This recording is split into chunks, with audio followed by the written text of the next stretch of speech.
अंगारकी चतुर्थी निमित्त अष्टविनायक लेण्याद्री गिरिजात्मक नगरी सजली आहे। पहाटेपासूनच लाडक्या बाप्पाच्या दर्शनासाठी भाविकांनी गर्दी केली आहे।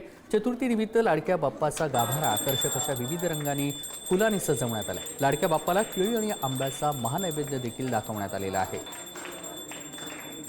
त्या गणपतीला रंगीबेरंगी फुलांनी अशी सजावट केलेली आहे। आणि महत्त्वाचा मुद्दा म्हणजे ह्या लेणीमध्ये एकूण 28 लेणी आहेत।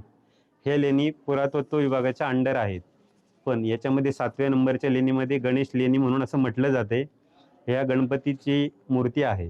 या गणपतीला रंगीबेरंगी फुलांनी सजावट करून त्यापुढे हापूस आंबे आणि केळीचा नैवेद्य दाखवण्यात आलेला आहे। तर सर्व भाविकांच्या इच्छा पूर्ण होतात, म्हणून भाविक वारंवार येतात। अशीच गणपती बाप्पाची सर्वांवर छाया आशीर्वाद राहो हीच गणपती चरणी प्रार्थना। गणपती बाप्पा मोरया।